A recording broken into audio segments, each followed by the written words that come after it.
Alright, so I just finished watching Echo, and boy how they massacred my Kingpin. Kingpin, played by Vincent D'Onofrio, is probably Marvel's best chance to replace Kang the Conqueror or Thanos with a street-level villain. But guess what? We're gonna have him defeated. Oh no, we're gonna have him mind-f***ed by a girl boss who uses the powers of her ancestors and literally end the show right there. What the hell was this? She-Hulk was better than this. Don't get me wrong, I know Marvel's intention with the show was good. They tried to make a show primarily focused on Native Americans, which is long overdue, I understand that. But how about writing an actual good show that makes everyone feel the pain of Native Americans or Maya Lopez in this aspect? Now you're probably gonna see me angry in this video like you've never seen before, so before that, let me just take 100 seconds to send out a positive message from my sponsor, Fume. Cold turkey may be great on sandwiches, but there's a better way to break your bad habits. Some people might try avoiding temptation or even hypnosis, but today's sponsor, Fume, sees breaking bad habits differently. Not every aspect of a bad habit is necessarily wrong, so why not just remove the bad from your bad habit for an easier transition? Now, Fume is an innovative, award-winning flavored air device that does just that. Instead of electronics, Fume is completely natural. Instead of vapor, Fume uses flavored air. And instead of harmful chemicals, Fume uses all-natural delicious flavors like orange vanilla or crisp mint. So Fume replaces the bad stuff with good. It's a habit you're free to enjoy and makes replacing your bad habit easy. It fills the void in a natural, guilt-free way. Now, your Fume comes with an adjustable airflow dial and is designed with movable parts and magnets for fidgeting, giving your fingers a lot to do, which is helpful for de-stressing while breaking your bad habit. They've really thought of everything. I really wasn't too sure what to expect from Fume when first trying it, but it definitely does help me replace bad habits and feel so good in the hand. I like to use it when brainstorming video ideas. Now, Fume has served over 150,000 customers, and if you want to join Fume in accelerating humanity's breakup from destructive habits, grab the journey pack today. Head to tryfum.com/CanadianLad, that's tryfume.com/CanadianLad, or scan the QR and use the code CanadianLad to get 10% off. And you can also upgrade your journey pack to Fume Solano that recently launched to enjoy the premium walnut barrel and an onyx black coated mouthpiece that has a smoother finish, and still get 10% off. Okay, so right off the bat, let me give you my 5 important points that make a show a good show. A strong premise, character development, a compelling story, good antagonist, and the pacing. Now, out of all these 5 elements, the show Echo had none, and the writers had Vincent D'Onofrio's Kingpin as the villain, and still they wasted him like nothing I've seen before. At this point, I'm not even sure if the writers are just being lazy or they just don't know how to write. I mean, think about it for a minute. For a guy like Kingpin, who I've seen in the Netflix Daredevil series, should send shivers down your spine if you're running up against him. But every time we saw him approaching Maya, we never felt scared for Maya, because we knew one way or the other, she's just gonna get the better of him, even with the help from a 70-year-old lady fighting 2 30-year-old men. Okay, hold on a second. So you're telling me that Kingpin, who would do this to a guy for just being rude to Maya, didn't even attempt to kill Maya's grandmother or her cousin? There's not even one scratch in their bodies. It's the same Kingpin who had Maya's father killed, which started all of this in the first place, but now he just shows up with 2 hostages? Oh, come on, kill one of them! Kill this old nagging bitch,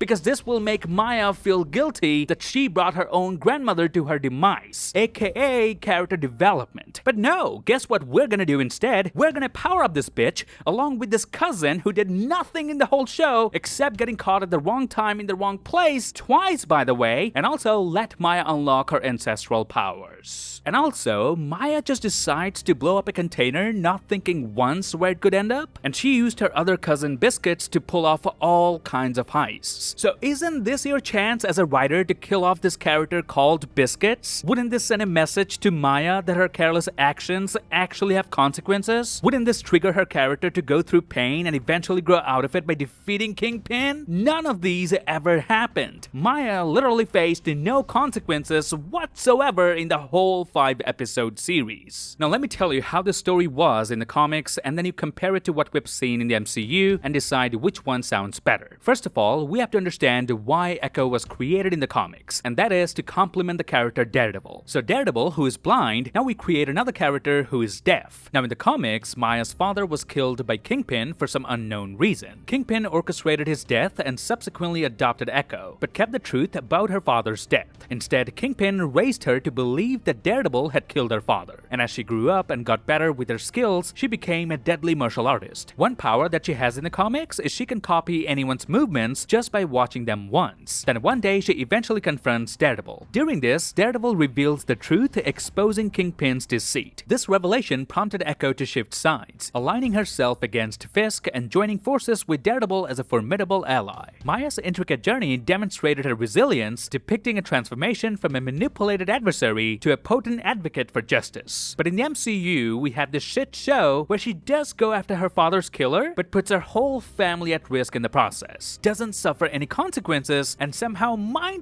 Kingpin by making him relive his childhood trauma. So a very basic premise with no character development at all. A very boring story with an antagonist nerfed down to a shameful level, along with an awful pace of storytelling throughout. So none of the 5 crucial elements are there that make a good show. And what about the fact that Maya, who has an amputated leg, cannot speak or hear, never suffers on the show except for this instance? How about writing a scene where we see how difficult the world is from a deaf person's perspective? Wouldn't that make the audience feel her pain? Wouldn't that make the audience learn how important sign language is in real life? You wrote one scene like this where Kingpin comes to a rescue and beats the shit out of the ice cream vendor. But how about writing more scenes where no one comes to her rescue? Where she just goes home quietly and cries after getting bullied, which would explain why she became such a deadly killer. Also, the show gives her a new set of powers that never existed in the comics. And co-head writer Amy Rardin had this to say about Echo's new powers. I think we talked a lot about deviating from the comics somewhat. I know probably the biggest place is her powers, and we talked a lot about her powers in the room and ultimately settled on a storyline where her powers were tied to her emotional story and her emotional growth. And I think that's a big place where we deviated from the comics. Okay, so you changed her powers where she could duplicate anyone's fighting patterns to now her ancestors echoing through her? And let me guess, only the women in the Choctaw family can inherit such powers? Well, it seems to me that you're trying to add more women into the story rather than making it only about Maya. I'm not saying there's anything wrong about adding more women, but Maya is a woman. Make it about her. Make her face the consequences of her careless actions. Make her fight an antagonist that actually does scare her. You could have written scenes where Maya goes from loving her Uncle Fisk to hating him and then being scared of him. That would have been character development for both of them. And you want to focus on the Native American storyline. That's why you're bringing the ancestors, right? So how about you make the ancestors normal who have no powers, who faced systemic injustices and direct acts of violence wherever they went? But then Echo is born and things start to change. But now whatever the pile of crap you made, is she any special now in the MCU? Seems like as long as you have Choctaw blood running in your body, you too could become an Echo. Marvel has to stop giving superpowers to regular people. It happened in Thor: Love and Thunder and now here in this show. I mean, we went from Sam Raimi's Spider-Man, where Peter Parker, who had the powers already, still had to teach himself how to use it, to now the current phase of Marvel, where anyone can gain powers and immediately know how to use them. I totally understand that you have powers, but you have to learn how to use them. You can't just give a 70-year-old lady some Choctaw glowing powers and make her fight some strong henchmen and expect us to buy it. I was literally laughing when this happened. And don't get me wrong, even if this was Maya's grandfather, I would still laugh my ass off. It's just not good writing. Seems like you have written a scene where Maya gets surrounded by Kingpin and his henchmen, and instead of writing something clever, you just take the lazy way where Maya can now magically transfer powers to her grandmother and the cousin. Marvel has to stop this. On one hand, you're nerfing the villains down, and on the other, you're giving powers to needless people. It's one thing to make your main lead an OP character, but to make her whole family overpowered? That's insane! It diminishes the overall impact of their abilities. Now, one thing that really bugs me is that this show really destroyed the whole image of Kingpin. I think the only reason I could watch the whole 5 episodes was because of Vincent D'Onofrio. If not for him, I cared about almost no one on the show, and he's playing the villain. And for that, I blame the writers. You see, Marvel has a very big dedicated fanbase, so no matter what they make, we will watch it. Marvel earned it. But to expect us to enjoy a show like this is just not right. Would you watch a show like this had it not been made by Marvel? Or if it wasn't connected to the broader MCU? No, you wouldn't. Echo is a perfect example that your intention may be good, but execution is still the only way way to make a good show. Echo is a huge missed opportunity for Marvel. I mean, you had the Native American storyline, a main lead who is deaf, so a lot of character arcs could have been written, and a villain like Kingpin. And yet you come up with a forgettable show. And this tells me the problem isn't Marvel choosing to focus on side characters like She-Hulk or Echo. It's Marvel hiring the wrong writers. People also didn't enjoy a movie like Morbius. You think that's because the main lead is Native American or female? No, that's because of poor writing. Why do you think movies like Barbie or Oppenheimer worked? One had a female lead and the other had 3 hours of constant dialogues. I mean, look at me. Sometimes while making videos, reading my script, I can tell my video will perform. So why won't a billion-dollar studio do that? Why write shit and then expect the audience to enjoy it? Try writing better instead of playing the blame game. Try hiring writers who not only write, but also read their own material from the audience's perspective. If you only care about what you want, none of your movies or shows will work. The audience and their choices matter. Respect it.